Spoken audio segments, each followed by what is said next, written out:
Hello, my name is Laxon Muntali. I'm your Dart/Flutter instructor. Welcome to this lesson on the Flutter File Structure. Understanding the file structure of the Flutter project is essential for effective development and maintenance of your app. In this tutorial, or in this video, we'll go through the different parts of a Flutter project and explain what each of them does. So I'll start with the lib folder, this one lib folder, sorry about that. So lib folder.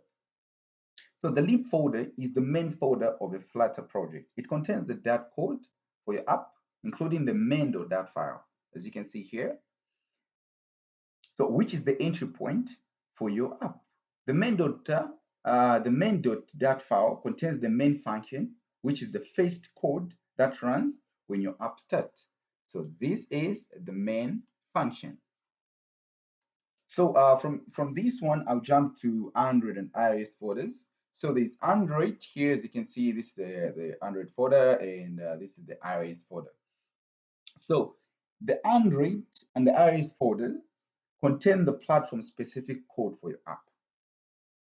They are generated by the Flutter create command. So when you're creating your Flutter application, these folders will be automatically generated.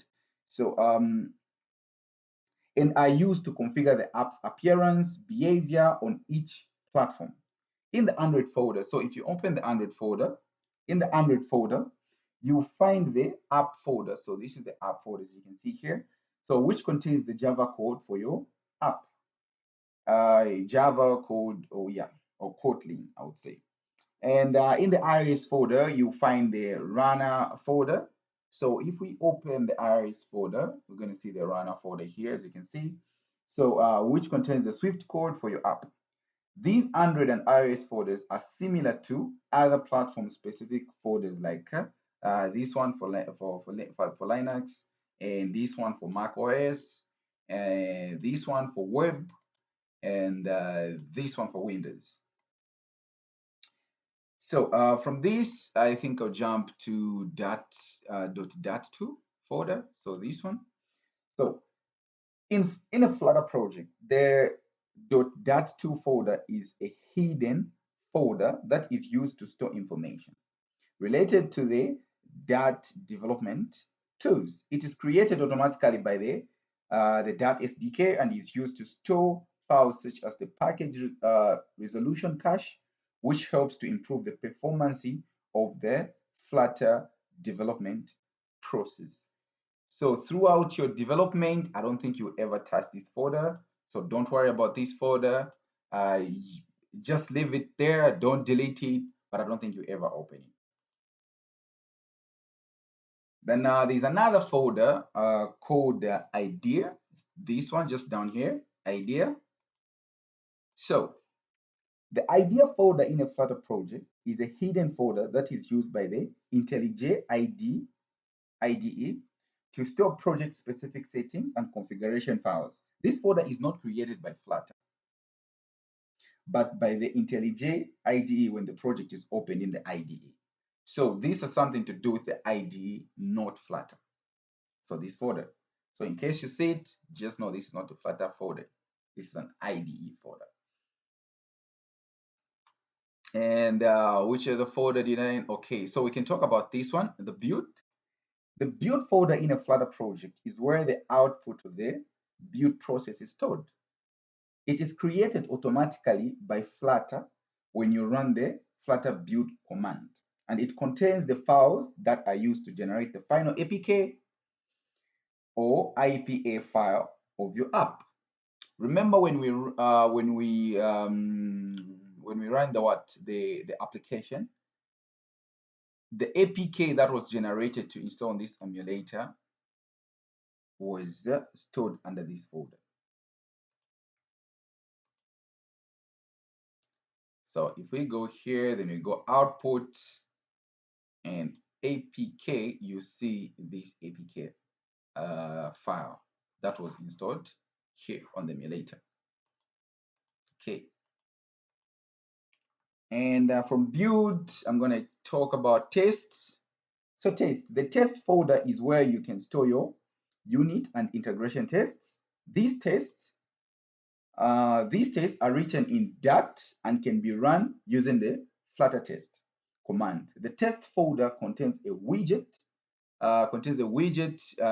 underscore test.dat file by default, which is a sample test file for testing widgets.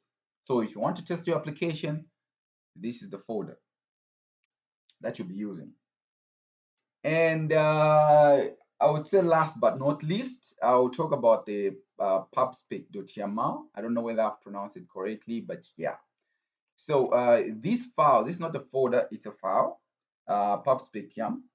So the pubspec.yam is the configuration file for your project. It contains information about the project's dependencies, assets, and other settings. So as you can see here, so after I opened it, if I scroll down, you're going to see dependencies here, as you can see here. So there's environment to show you the SDK version. There's the version here as well. So this is more like the settings file for your Flutter application.